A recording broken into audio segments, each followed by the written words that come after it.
Hey, sweet peas, how are you? I'm going to go ahead and make sure that we get the wheels spinning, the wheels going, and allow some people to come in to come hang out with us today. So just to kind of let you know what today's date is, just in case you happen to see this video a couple, weeks down the road. Today is August 10th. There we go. Is it August? It's August already. Oh my gosh, this year has been flying by. But yeah, today's August 10th, and for today's little quick conversation, I was interviewed it was like a pre-reading interview from a client, and I thought her questions were brilliant, and I thought it was a wonderful way to kind of get to know me as a practitioner before we actually even engaged in service. And I'm like, that was a brilliant bleeding idea. So I thought I would share those questions that she asked of me, and to kind of like preemptively give you like the interview of an Abbie before you get some work done with me. So hi Camilla, thank you so much for putting in your comment. That lets me know that everything is happening just fine. Please let me know if you can hear me. Looks like you can, at least the wires are connected here, so that's perfect. I find that the moment I start doing like metaphysical, psychic, or any work like that, like the electronics in my area go a little wonkadoo. So if we start talking about your ancestors and somebody starts walking in, and next thing you know, like the internet starts to fall out. So hopefully me going mobile instead of using Wi-Fi today will actually produce a better result, is what we're aiming for. But anywho, I want to know how your weekend was. Like, tell me, how was your weekend? Abbie was, I was MIA on Sunday because I hit a point where I was just like, I don't want to do shit today. Like, you ever have those moments where you're just like, I don't feel like doing anything. I don't feel like any responsibility that I have, I don't want to do any of it. So I want to know, how was your weekend? Tell me how your weekend was. And while you're doing that, I'm going to give myself a few oils to kind of get myself in state for this quick conversation, this thing that I love to do. Tell me how your weekend was. You should see my table. I have all these oils and all these little things that just make my process more enjoyable for me. So I love it. I love it. I love it. But yeah, tell me how your weekend was going. What else can we use? How about a spray on top of that? That'll work well. See, 5 of you are here. Anybody feel like telling me how their weekend was? There we go. Yours was super productive. You worked a lot for yourself. Ooh, and at my job. I love that. I love that. I'm glad it was productive. That to me is like the best weekend ever, is when it's productive. Because I'm all about productivity, and to the degree that sometimes I actually have to take a pause and allow like recouping to happen, because I'm very much go, go, go, go, go. Like, was it hazards? That's the word. Why is it so hard? Hazards of being an Aries. I'm all about getting shit done. So, oh, your weekend was boring. Is your name Randy? I think it's Randy, if I kind of do the phonic pronunciation of that. That's kind of cool. Or Randy. Ooh. You might have to tell me like what the phonic pronunciation of your name is, just so I can get it correct. But I'm sorry that the weekend was boring for you, sweet pea. I still got rest in too. So that is perfect. Camilla, go you. Go you. I didn't get enough sleep, and I really need to stay on top of that. I did kind of come to terms with my lack of taking care of my, my overall movement goals. Like, because I don't have like a big fitness thing that I'm doing, but I have like I have movement goals, and I was slacking in the last couple weeks, so I'm tightening it back up. Xavier, you did a photo shoot with a fashion designer and a celebrity photographer, and I was very excited. What is next for me after this? I don't know. I'm not pulling cards today, Xavier, but that sounds freaking awesome. That sounds freaking cool. Like, Xavier, what do you want to happen? Maybe start kind of like massaging that into the universe. What do you want to happen? Spell it out, like write it down on a piece of paper, so you can kind of like go ahead and put that out into the ethos. Randy is like, it's hard with the pandemic, and yes, you had it right with the first time, so it's Randy. Okay. Not many pronounce it right. You know, sometimes that's the way it is when you got these beautiful spellings of these names. So, well, hello, Randy. It's so nice to see you. But yeah, let me go ahead and hop in. So the questions that were asked of me, I thought were brilliant. I thought they were, because that was something that I don't have happen all that often. Like, some people interview me because they want to interview me. Got it. Okay.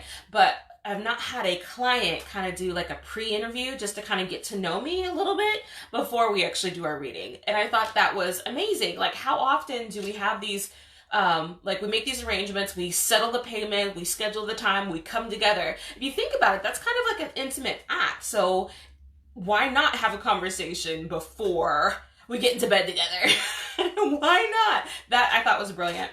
So one of the questions that she asked me that I thought would be great for everyone who knows me, to know me, was like, what is my reading style? And hi Kendra. So when I describe my reading style, I know and I'm aware that my reading style is evolving, and it's also a little bit different because I've definitely been a proponent of developing what works for me instead of pulling on like everyone else's philosophies, processes, methodology. I kind of follow my own natural inclinations, and I've developed my own style of reading. So I tend to be direct and to the point. That's not unusual. I tend to answer questions directly. I guess that can be unusual sometimes. Sometimes people give, like, you have a question and you might get part of an answer, or you get maybe the nuances surrounding the answer, but I do like to address the question head on, and then maybe deliver like little tidbits on the side. I know that I tend to read quickly, and so sometimes that can be different compared to other readers that maybe take their time, go through the process, go through the motions, listen to their guides, their guardians, their ancestors, whoever it happens to be. In my practice, or in my, like, when I throw and sling cards, it tends to be pretty quick. And I do that because my information, which I kind of think of like as downloads, my downloads are happening quickly. And if I don't speak up, speak fast, and go, like, I end up losing it. I end up losing the trail of thought that shows up. And I guess in a way, in certain instances, slowing down makes sense, like especially if I'm doing emailed readings and I'm going deep into something, slowing down makes sense. But when I'm doing like lives, or when I'm doing like entertainment work, or when I'm doing events, when I was doing events, everyone's kind of shut events down for now.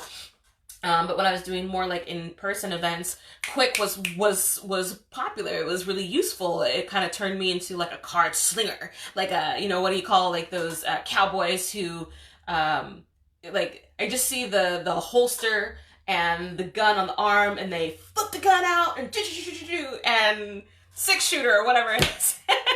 It was super, super fast. It was super fast. Kendra took some beautiful photos of the river yesterday evening. Kendra, why don't you send me one? Like, post one on my Facebook page. I would love to see what your photos look like. That'd be cool. But yeah, so my reading style tends to be a little bit more on the efficient side. It tends to be quick. I tend to try to squeeze as much information in a short amount of time, but outlaws. There we go. But also, gosh, what else?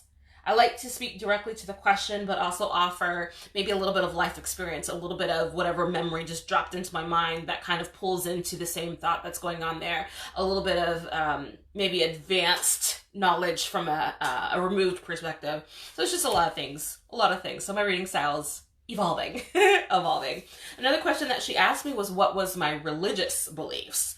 And I thought that was a really cool question, because I do believe that you can be a tarot reader. I do believe you can have an affinity for tarot, have your own cards, have your own practice, and still be religious. I do think that is a possibility. It's not what's in place for me, but it is completely a possibility for everybody else or anybody else. So it's like, what was it? Someone who asked me what was my belief in God. And while I do not personally identify as Christian, I do have a belief in a higher creator, higher maker. God was the language that I used when I was growing up for this higher being.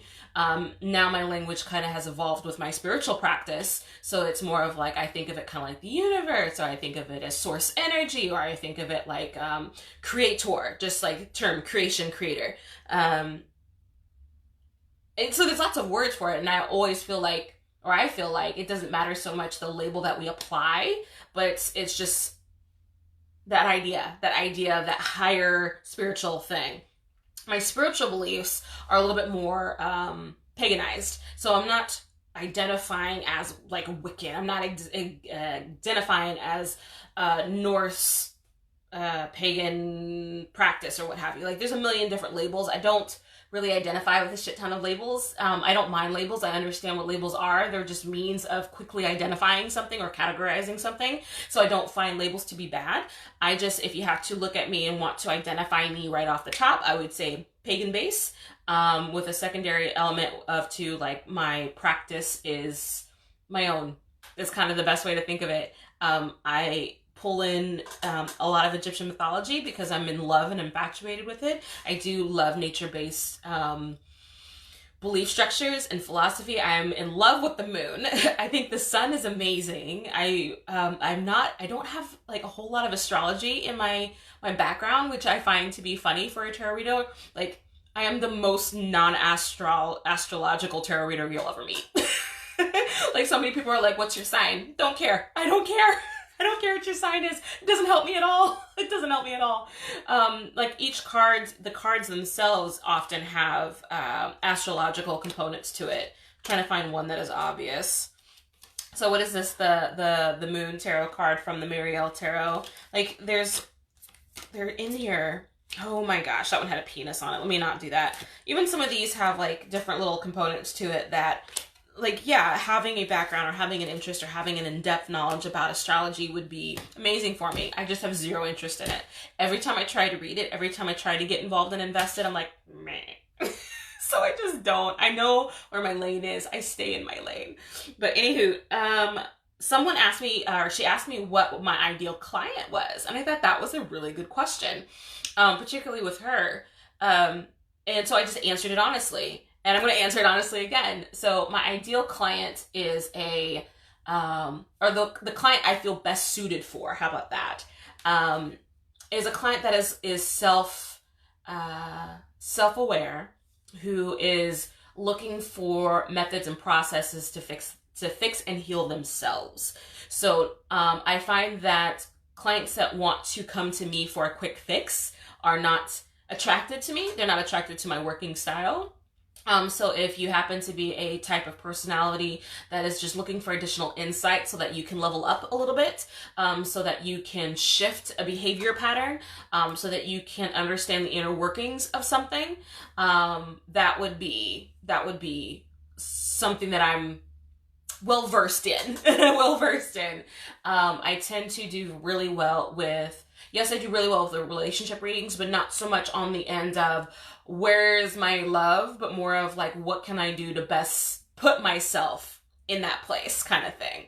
So that's just how I think about it, and how the best experiences show up for me. So it's like the people who are working to help themselves work really well with my kind of reading style and who I am as a reader.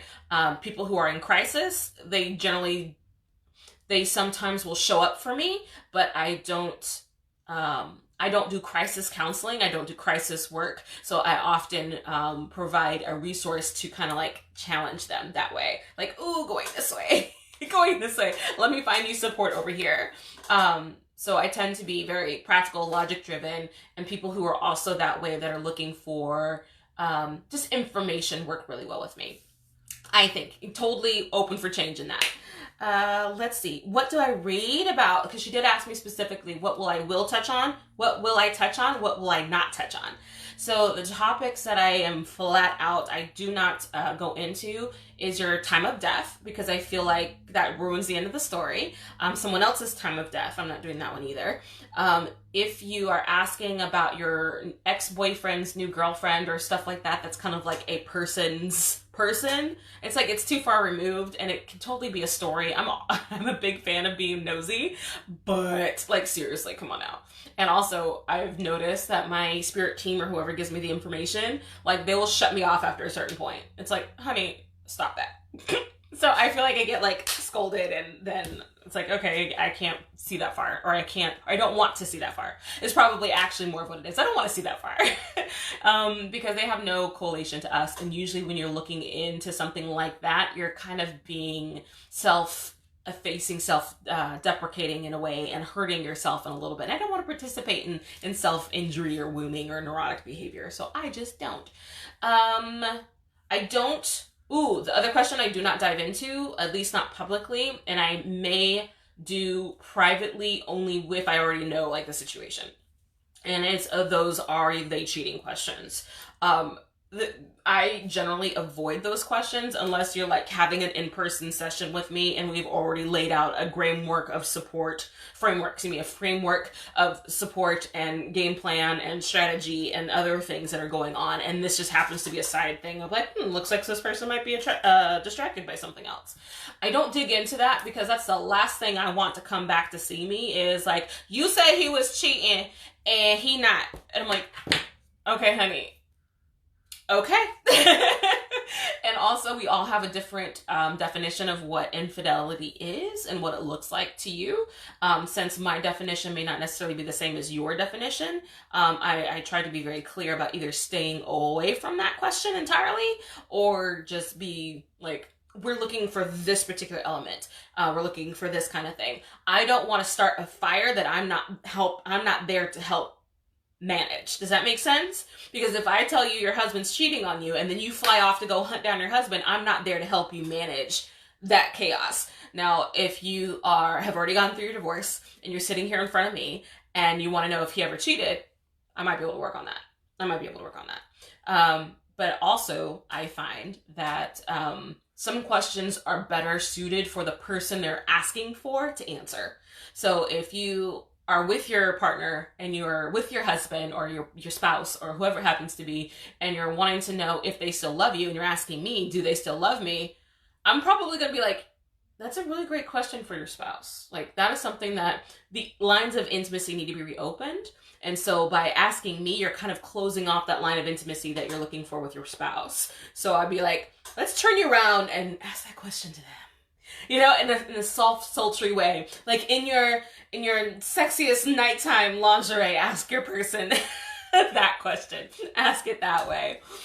Oh my goodness, I saw some questions come in or some comments. I want to make sure I stay on top of. I may come back, actually. That's a pretty long one. So funny thing in my language, when a woman is on her periods, they call it a word I can't pronounce. It translates to, I think, being in tune with the moons. Now that you've mentioned the moon, makes me think, oh, very cool. And Amelia, I love that Amelia and Yasmina are just kind of like having a whole little conversation about this. This is perfectly like it. Like I was thinking about why it was called that today. I think I'll go back to my roots and look into my ancestors. There you go, Amelia. Carmen said I got a reading with you and it helped me so much. I'd love to connect again. Thank you, darling. Thank you, darling. So let's see what else. And if you have any questions for me, my business, my practice, who I am as a reader, please feel free to throw those comments in. I do not mind answering those questions too. I'm not pulling cards, so like, let's be clear. When I say questions, I mean questions about like me as a practice, me as a business, me as a reading style or philosophy or idea. So just thought I'd clear that out. So so those are the topics that I generally try to avoid like the plague. My reading types. So I have 4 primary reading types that I use right now. I use Facebook Messenger for chat readings. I use Zoom for live face-to-face readings. I use email PDF. Those are more in-depth, in-depth, widespread readings that often take a bit more time than what I'm willing to devote to a live session. And I do pre-recorded like video readings where I do a spread based on a question and do the reading directly on the spot. So it's watching the whole process from kind of like a like a fly on the wall kind of point of view, but I'm reading the question out loud. The video is directly above head so that you can see the cards, you can see the process, you can see the opening of the work, and then you can see the whole series, the whole spread, the additional questions that are asked, and then the closing of the work. And then that is then shared via Dropbox link to you. So those are my 4 main processes, and I'm totally a fan of building something kind of customized. If you have like, can you do this, but kind of like that? Totally let me know. I'm game. Somebody just asked me a question. Do I believe in signs being compatible? Ooh, good question. That's funny. For being a non-astrological person, I do think some signs have more innate compatibility than others. Like for me, I'm an Aries and my wife is an Aquarius and we get along famously. We do. Now, I don't think every Aries and every Aquarius is going to be just like that, but I think there's probably some nuances that work well together in that way. So I think it gives like a snapshot ease into what could probably happen. How did you get into reading, and how long have you been reading for others? That's a beautiful question. Thank you so much for that. I've been reading for myself in some way, shape, or form since I was like 11, 12, 13. Like my first set of cards was given to me by my mom because I was in my bedroom doing ritual, and she thought I was going to burn down the house. So she thought, if you're going to be all magic and woozy, here's a set of tarot cards, don't burn down the house. So that's how I got my first set of cards. And it's been like a love affair ever since. And then 2 years ago, I was struggling so hard because I was going through issues with my work at the time, and then I was having a really hard time finding new employment. So I came back to tarot because I was hurting so much. And so the moment I pulled open my cards and I started playing and trying to re-understand them, kind of not just on the surface level, but like cracking books, looking at information, asking questions, logging it down. It was the first time I felt like something heard my screaming into the universe. Something heard me, and that kind of sucked me in. I just hurt my thumb. Oh, something sucked me in. And I was in love. And not even just in love. It was like tarot obsessed. I was obsessed. I dived head in. It turned into like 4 6 hours a day of intense. If it wasn't study, it was learning, it was reading, it was joining groups, it was working with other people, it was finding a mentor, it was doing these classes. I was tarot obsessed. I'm still tarot obsessed. I touch tarot every day. And it was just doing that tarot reading, tarot practice, my skill set kind of snowballed, and I just had like an accelerated level of growth and development with that. And so I just followed it. I really didn't direct it too much. I just allowed it to kind of take on a life of its own, and this is how it's landed. This is how it's landed. And I love that it's landed this way. I love that it's landed with me having my own practice, with me kind of furthering my life goal of living a life that's on my own terms. I love that all these things have happened for me through a process that I absolutely adore. And you can't tell me that, you know, looking at these cards, that they're not freaking gorgeous and amazing and fun, and then being able to kind of tune in energetically, psychically, having that development happen. Oh, it's just been so much fun. Been so much fun. Let's see what else. Carmen asked me a question that was cute. Oh, how long have I been reading for others? That was the further up from Camilla. It's been about 2.5 years, 2 years, because I was reading previously, but I wasn't like invested in the process like I am now. So I would say I've been reading for others for maybe 2.5 more years. I've been reading professionally. It'll be a full year October. Like, I have the business license. I have the storefront October. Yeah. No, it was a little bit before. Oh my God, it's like September. Oh my God, I'm confused now. I think it was September. I do think it was September because I remember my first listings. So yeah. Anyway, let's move on to that other question that showed up. How long are my Zoom readings? Carmen, so I have 2 that I do. One is 30 minutes and one is 60 minutes. You can have 15-minute add-ons. So if you want more like 45, then the 30-minute with a 15 add-on is perfect. If you have a lot of questions, or if you have a big lengthy thing, or we've already talked about it and you know that it's going to take some time, we can do 60 minutes with a 15 add-on. So yeah, those are how I set those up. I don't do 15 minutes, period, because it's like, it takes too long to set up to do my first spiel. It would be like a 1 question and that would be it. Like, we might as well not even set up for a Zoom call if it's just going to be 1 question. So I don't do 15 minutes. Camilla also asked, do I do dreams or premonitions or interpret dreams? I don't do any dream weaving or interpretation because I feel my experience with dreams is that they are personalized to the life experience of the individual. So I would be inappropriately applying my own lens to a dream. Now, sometimes what I do, or what I have done, is pull cards based on an element of the dream. So if you like, did this dream have any meaning? I will pull cards if that dream had any meaning. Okay, it did. Now let's see what else we can find out, or what else what else is going to be able to be told to me. And then I'll pull those cards and then translate that way.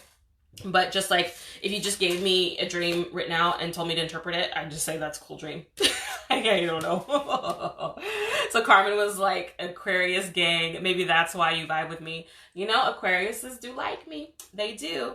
Am I ever going to make my own deck, or do I have one already? No, at least not right now. I feel like tarot, okay, I'm a product designer first and foremost. Like, that is what I went to school for. That is where all of my professional business world experience comes from, is through the product design world. So I look out into the product design market for tarot cards, and I see that it is a super saturated market. Love it. If I was an artist, it'd be a whole different thing. Art is in itself something else entirely. Because I'm not an artist and I'm a product designer, I don't feel like I can create a product that shifts the paradigm of what tarot already is. I don't have a way of improving what tarot already is, at least as of right now. Not saying that that won't ever happen, or that I won't create something, or that maybe I will turn into an artist and then create my own deck. But as of right now, I'm content in either making products or designing journals or making things that are accessories to tarot, but not specifically my own deck. But that was a fabulous freaking question, Carmen. Thank you so much for that. What was one of the other questions I had? The experience of getting a reading. I'll keep these last couple questions short because I know we're getting kind of long. The experience of getting a reading. My biggest thing when you get a reading with me is I want you to leave feeling better than when you showed up. So if I can make you laugh, if I can make you giggle, if I can help you kind of gain perspective. So it's like, oh, that totally overwhelming situation actually isn't as bad as I think it is, because now you have a game plan. Now you have a strategy. Now you have a safety net. Now you know something that's going to help you out. That is the overall experience I want you to leave with, was feeling empowered in some way, feeling better in some way, feeling inspired at least to make positive action in some way, and just overall with a good, lighthearted, fluttery, at least a little bit of the weight, whatever's on your shoulders, a little bit of the weight taken off. That is what I aim for in my work. And somebody asked me about free readings. I limit doing free readings to the lives that I do either on Wednesdays or on a like a mini reading basis, but those are clearly spelled out because I'm very particular about when I deliver free readings, and I also am sometimes a little cold when it comes to people's sob stories. So if you come to me telling me how much you need a reading, it's probably not going to happen. Because I am the type of person that feels that tarot is not a need. Tarot is a beautiful want, but it is not a need. You need food. You need air. You need medical attention. You need, that. You don't need tarot. No one needs tarot. We love tarot. We really enjoy tarot. We love slaying cards with tarot. We get great feelings with tarot. We don't need tarot. Anywho, unless anybody has any other questions for me, I will probably go ahead and wrap that up. That was kind of fun to kind of give you like a Q&A of a tarot reader from my point of view and my perspective. I always love answering questions regarding either like my practice or my philosophy or my point of view. Who doesn't like being asked about themselves, honestly? I am doing, hey Sasha, I am doing oh my gosh, it's called Tipsy Tarot Tuesday with another reader tomorrow. I will probably share the live on my page here, so keep an eye out for that tomorrow. It'll be 6 o'clock my time, and I believe that's 9 p.m. Eastern. And I don't know what's going to happen. It'll be my first time conversing with her and reading for her, and they're going to be drinking. We are a dry household, so we don't drink here. So I'm going to have some tea. I'm going to have some tea, maybe some juice, and then just be bubbly and an extrovert as much as possible. So it's going to be fun reading live with other ladies for her community. So I look forward to y'all seeing it and telling me what y'all think, because if you dig that stuff, I will totally make it happen more often. And if you like, that wasn't fun, then I won't. Good to see you. Your animation always gets me. Thank you. Thank you. Thank you. All right, everybody, y'all take care. I got some more video work to do, and I will talk to y'all tomorrow.